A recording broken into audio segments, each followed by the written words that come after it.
The heat pressed down like an iron skillet turned upside down over the valley. Dust hung in the air, unmoving, as if even the wind had given up on this godforsaken corner of New Mexico territory. Caleb Thorne hadn't planned on stopping in Bitter Springs. He'd been riding 3 days straight, heading north to a mining claim his brother swore would pay out. But his horse needed water, and his canteen had run dry 2 hours back.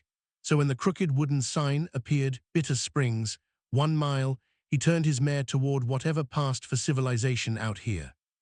The town was barely that. A handful of buildings sagging under their own weight, a mercantile with broken windows, a saloon with no doors, and at the far end of the dirt road, a barn with its doors wide open. That's where the crowd had gathered. Caleb dismounted slowly, tying his horse to a post outside the saloon.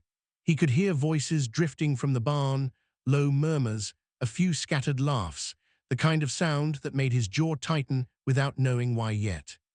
He walked toward it. The crowd was maybe 30 strong, ranchers, drifters, men in worn hats and sun-scorched faces. They stood in a loose semicircle around a wooden platform that had been hammered together from old fence posts.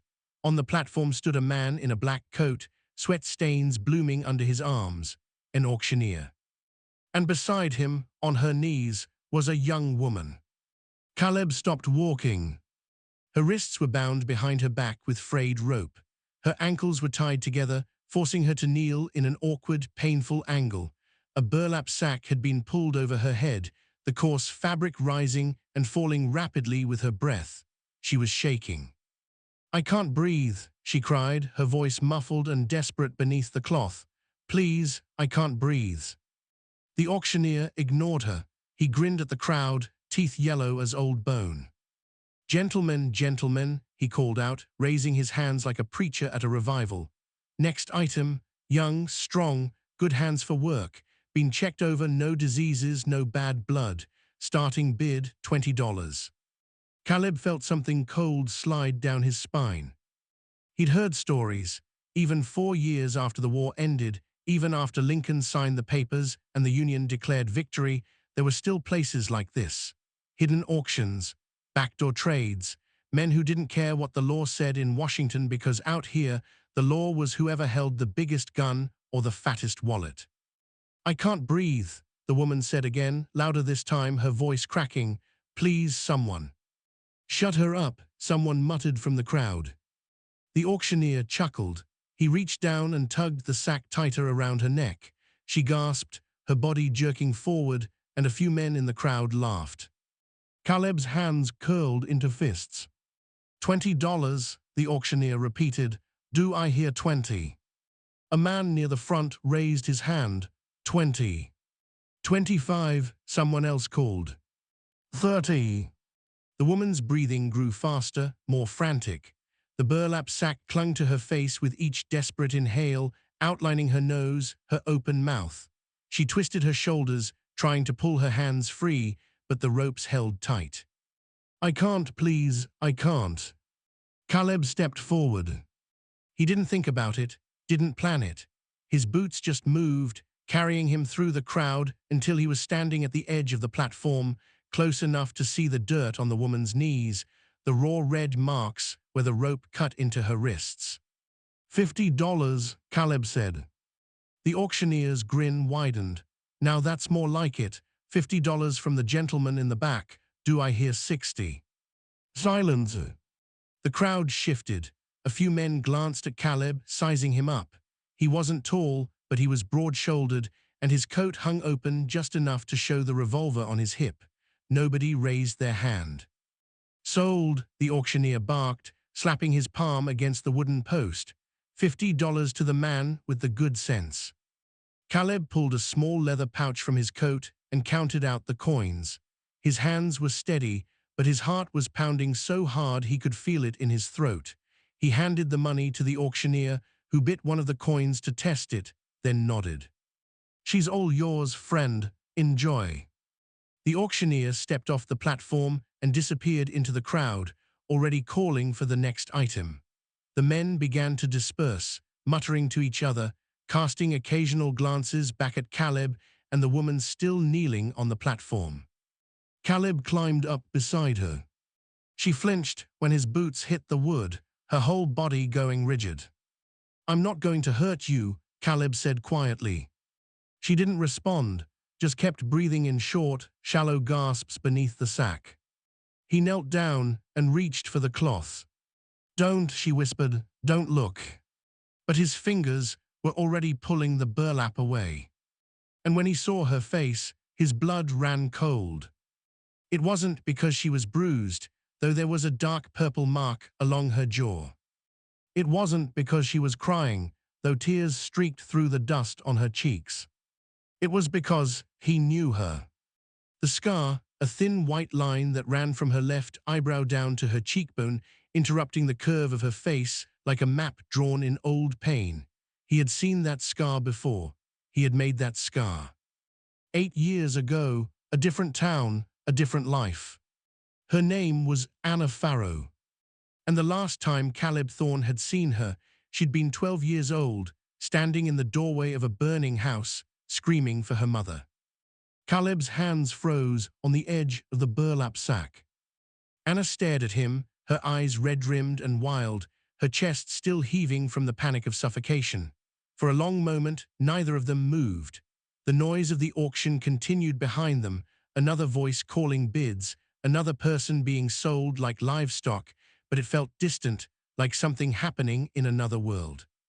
"You," Anna whispered. Her voice was flat, not surprised, not relieved, just empty.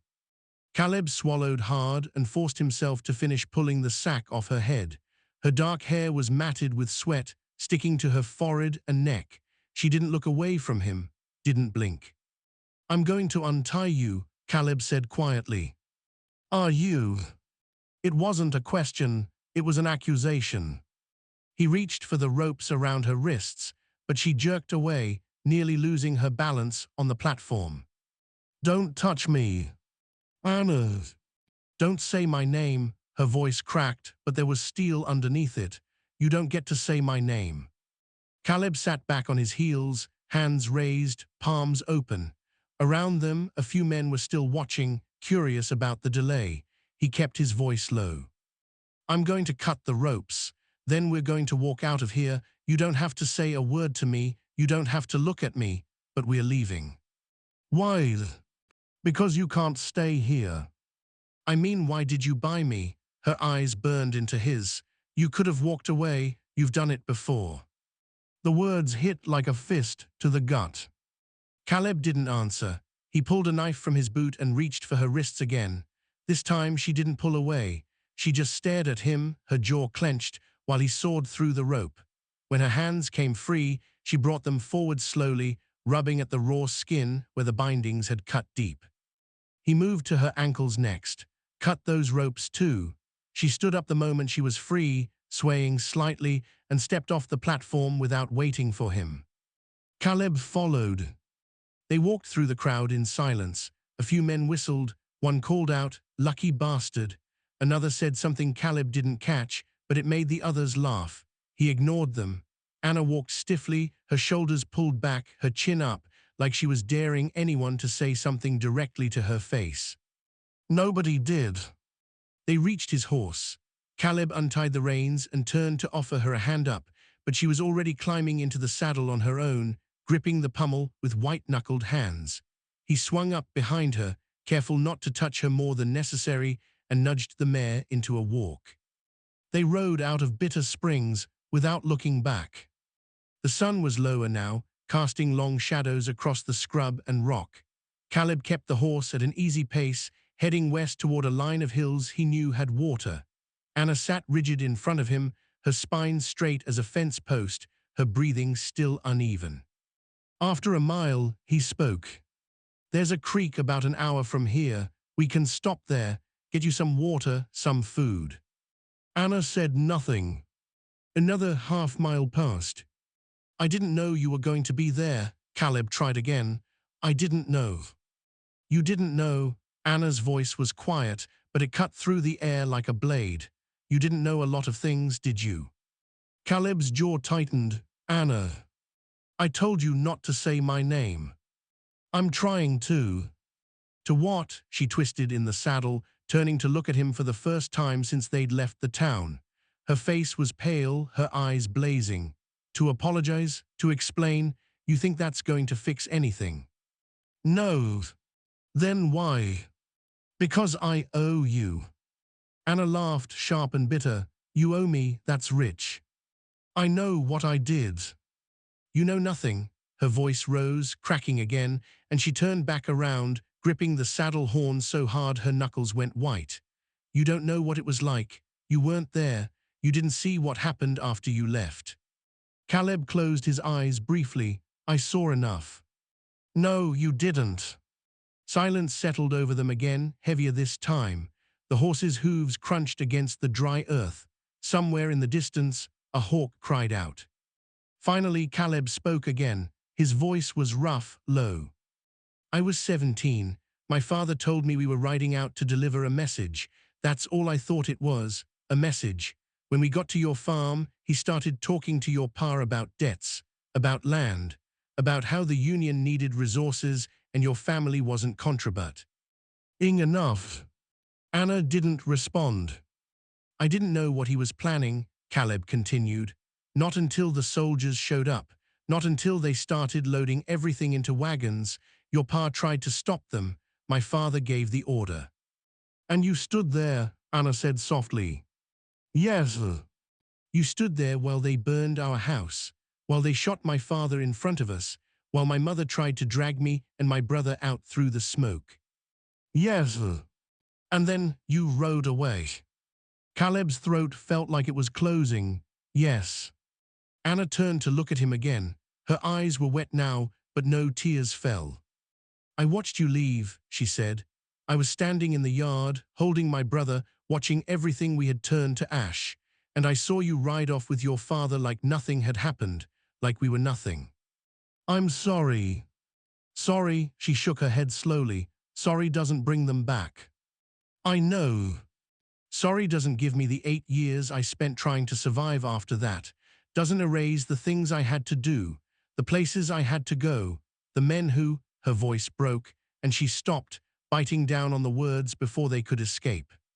Caleb wanted to say something, anything, but there was nothing that would make it right, nothing that would undo what he'd done or what he'd failed to do. So he just said it again. I'm sorry. Anna turned back around. She was silent for a long time.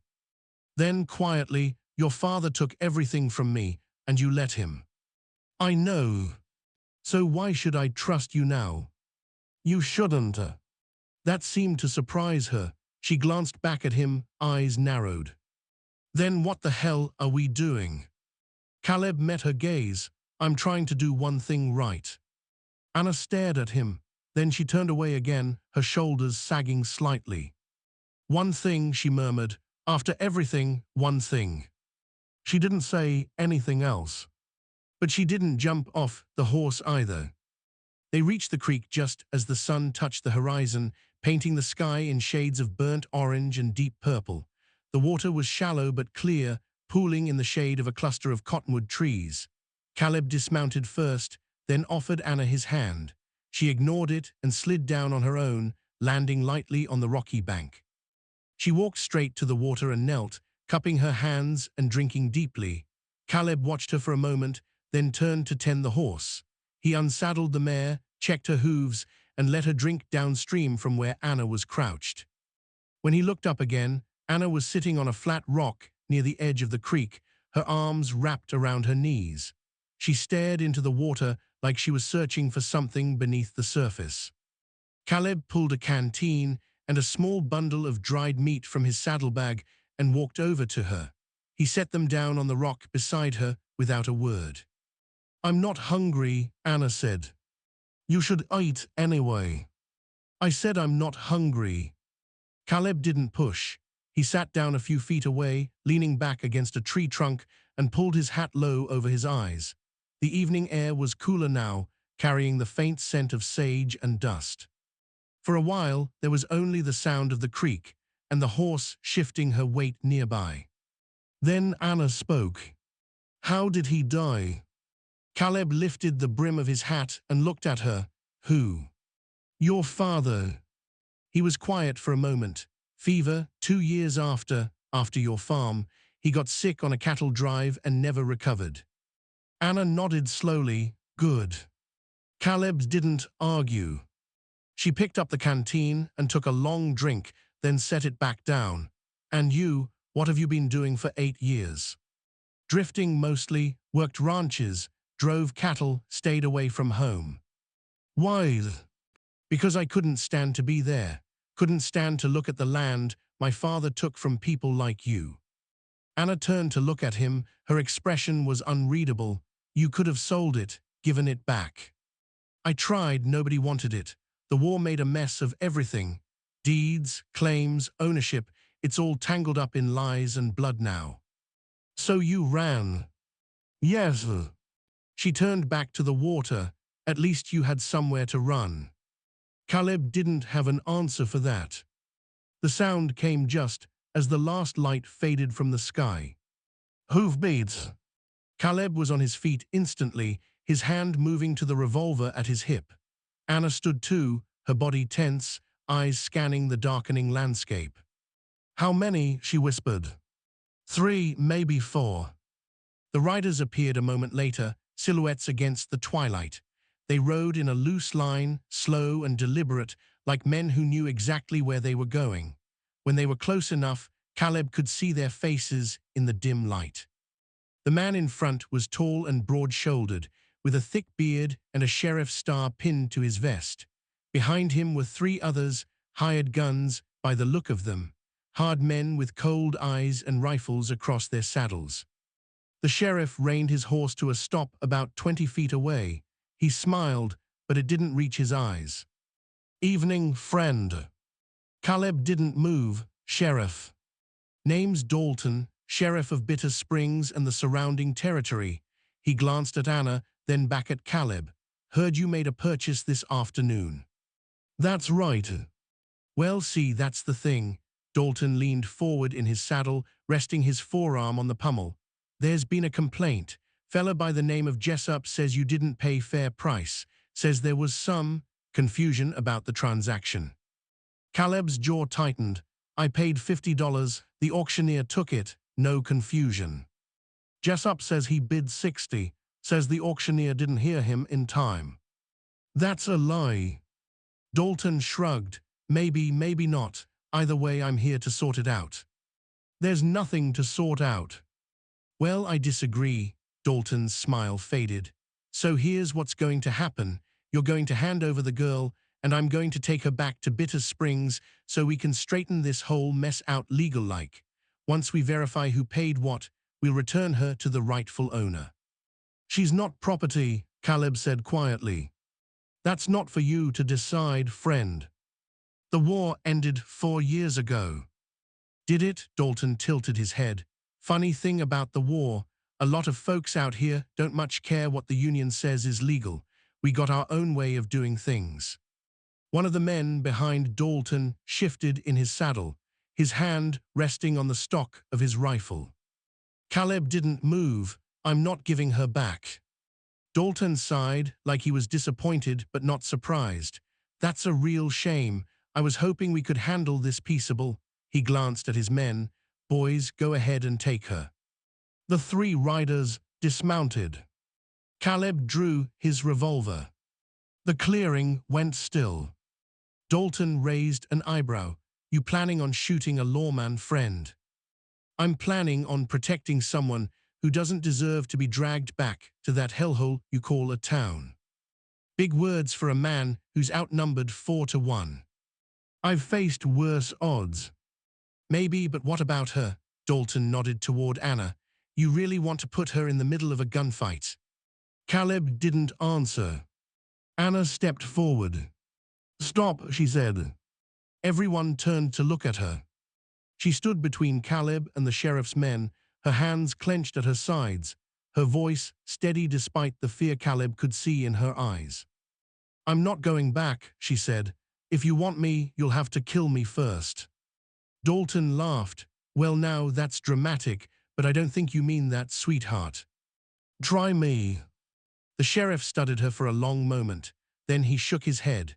You know, I remember you. You're one of the Faro kids, aren't you?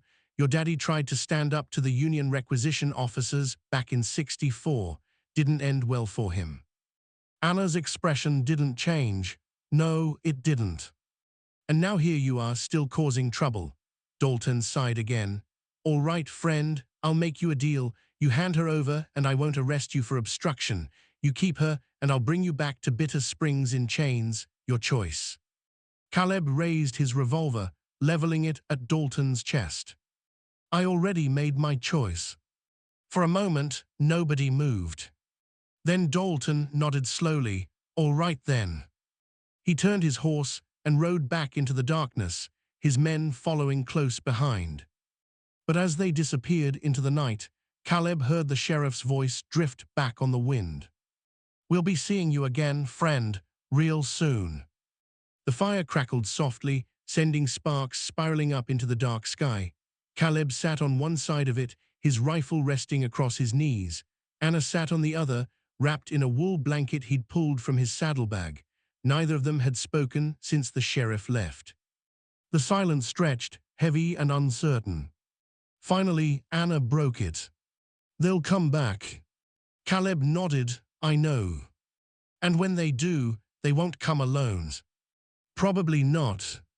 She pulled the blanket tighter around her shoulders. So what's your plan? Keep moving, put as much distance between us and Bitter Springs as we can. And then what? Caleb poked at the fire with a stick, watching the embers shift and glow. I don't know. Anna laughed, quiet and bitter. Great plan. You got a better one. She didn't answer, just stared into the flames, her face shadowed and tired. Caleb watched her for a moment, then set the rifle aside and leaned forward. Anna, what? Why were you at that auction? She was silent for a long time. When she finally spoke, her voice was barely above a whisper. Because I ran out of choices. What does that mean? It means, she trailed off, then started again. After the fire, after my father died and my mother, her voice caught. My brother and I tried to make it on our own. We worked farms, did odd jobs, whatever we could find, but he got sick 2 years ago. Pneumonia, I couldn't afford a doctor, couldn't afford medicine. He died in a boarding house in Santa Fe, and I couldn't even afford to bury him properly. Caleb felt something tighten in his chest. After that, I just kept moving, kept trying to survive. But it's hard out here for a woman alone, real hard. I got desperate, started taking work I shouldn't have, got mixed up with the wrong people. And one day I woke up in a wagon with my hands tied, being told I'd been sold to cover a debt I didn't even know I had. She looked up at him, her eyes wet but fierce. So that's why I was there, because your father destroyed my family and I've been paying for it ever since. Caleb didn't know what to say. Every word he could think of felt hollow, useless. So instead, he reached into his coat and pulled out a small leather pouch. He opened it and pulled out a tarnished silver watch, the kind that used to belong to railroad men or merchants. He turned it over in his hands, then held it out to her. This was your father's. Anna stared at it. What? The day we came to your farm, the day everything happened, your father dropped this in the yard. I picked it up after. I don't know why, I couldn't leave it there. Anna reached out slowly and took the watch. Her hands were shaking. She opened the cover, and Caleb saw the recognition flash across her face, saw the moment she remembered. He carried this every day, she whispered. My mother gave it to him when they got married. I know, he told my father that, when he was trying to negotiate, said it was the only thing of value he had left, and he'd trade it for more time to pay the debt. And your father laughed, Anna said quietly. Caleb nodded. Yeah, he did. Anna closed the watch and held it against her chest, her eyes squeezed shut. A single tear slid down her cheek, catching the firelight. Why did you keep it? She asked. Because I couldn't forget. Every time I looked at it, I remembered what I'd done, what I'd let happen. I thought about throwing it away 100 times, but I couldn't. It felt like if I got rid of it, I'd be erasing them. pretending it never happened. Anna opened her eyes and looked at him. You've been carrying this for 8 years. Yes. Why didn't you come find me, give it back? Because I was a coward. Caleb's voice was raw. I told myself I was giving you space, letting you heal, but the truth is I couldn't face you, couldn't stand to see what my family had done to yours. Anna was quiet for a long time. Then she reached across the fire and held the watch out to him. Keep it. Caleb blinked. What? I said keep it. Her voice was steady now. You've been carrying it this long, you might as well finish the job. Anna. I don't want it. She set it down on the ground between them. It doesn't bring them back, doesn't undo anything. It's just a piece of metal. Caleb stared at the watch, then at her. But it was your father's. And now it's yours, a reminder of what silence costs. She pulled the blanket tighter around herself and lay down on her side, facing away from the fire. Wake me if the sheriff comes back. Caleb sat there for a long time, staring at the watch on the ground. Finally, he picked it up and slipped it back into his coat. So here's the question that changes everything. If you were Caleb, would you have kept riding 8 years ago? Or would you have stayed and fought, even if it meant standing against your own blood? Take a breath, think about that. And if you're still with me, tap subscribe so you don't miss how this turns out. Tell me in the comments, what time is it where you are, and what would you have done in his place? The attack came 2 hours before dawn. Caleb heard them first, the soft crunch of boots on gravel, the faint jingle of spurs. He was on his feet instantly, rifle in hand, scanning the darkness beyond the dying firelight. Anna, he said quietly, wake up. She was already awake. He could see it in the way her body tensed under the blanket, the way her hand moved toward a rock near her head, the only weapon she had. The voices came next. We know you're in there, friend. It was Dalton's voice, calm and cold. No point making this harder than it needs to be. Caleb counted shadows in the darkness. 5, maybe 6, more than before. Last chance, Dalton called. Send the girl out and we'll let you walk away. Anna stood, letting the blanket fall away. She moved to stand beside Caleb, her chin raised, defiant even in the face of certain death. I'm not going, she called back. Dalton sighed, and Caleb could hear the smile in his voice. All right then, boys lighted up. A torch flared in the darkness, then another and another. Caleb raised his rifle, but before he could fire, a new sound cut through the night. Hoofbeats. A lot of them. The torchlight flickered, and Caleb saw Dalton's expression change, saw the confidence drain from his face as a group of riders appeared from the opposite direction, circling around behind the sheriff and his men. There were at least a dozen of them. One of the riders urged his horse forward, stepping into the file. He was an older man, weathered and lean, with a gray beard and kind eyes. Caleb recognized him, a rancher named Tom Fairfield, someone he'd worked for years ago when he first started drifting. Evening, Dalton, Tom said mildly. The sheriff turned, his hand moving toward his gun. This isn't your business, Fairfield. Well, I beg to differ. Tom gestured to the men behind him. See, we heard you were out here causing trouble, and we figured we'd ride out and see if maybe you needed some perspective. This is a legal matter, Dalton said. I'm enforcing the law. The law, Tom spat into the dirt. You mean the law that says a man can buy another human being, that law? The transaction was legitimate.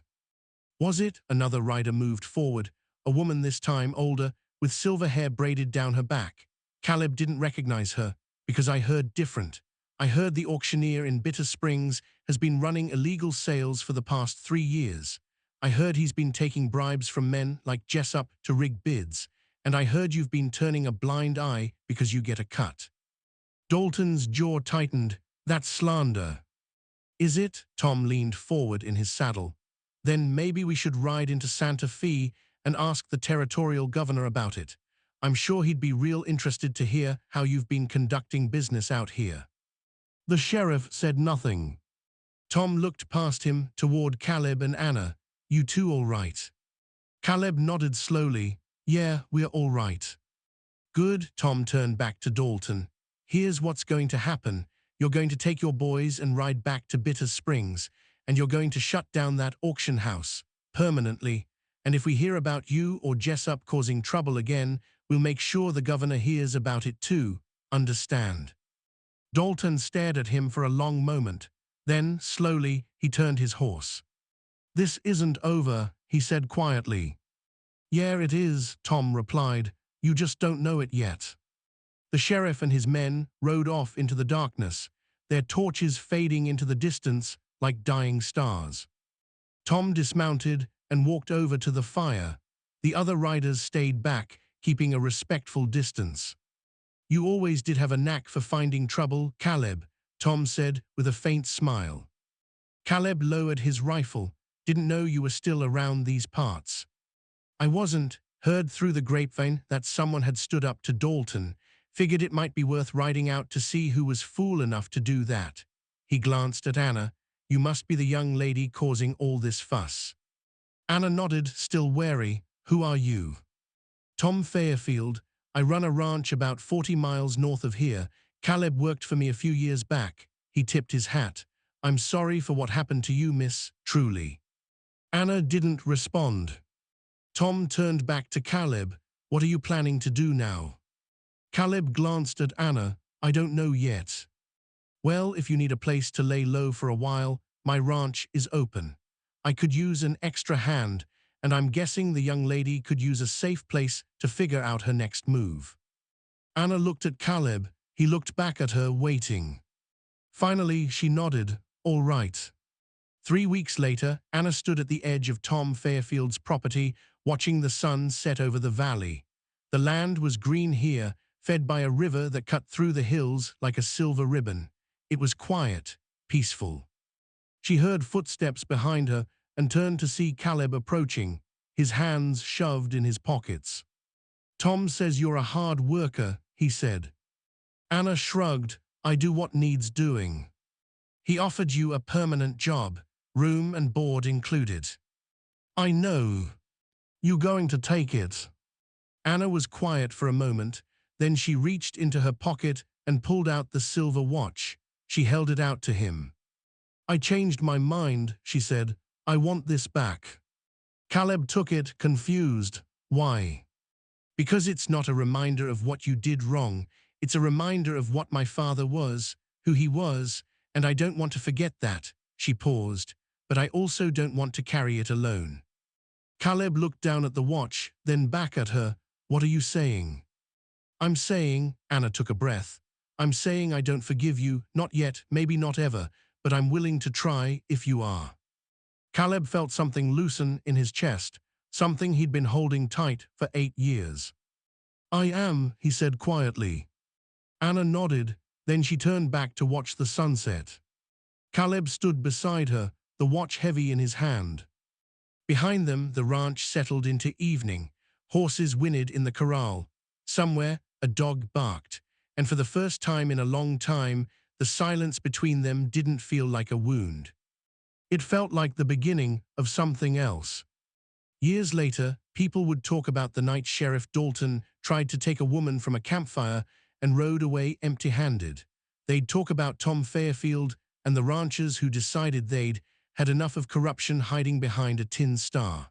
They'd talk about how the auction house in Bitter Springs burned down a month later. No one ever proved who set the fire, but no one looked too hard either. And they'd talk about Caleb Thorne and Anna Farrow, two people bound by a past they couldn't undo, trying to build something better from the wreckage. Not redemption, not absolution. Just two people, standing side by side, learning how to breathe again.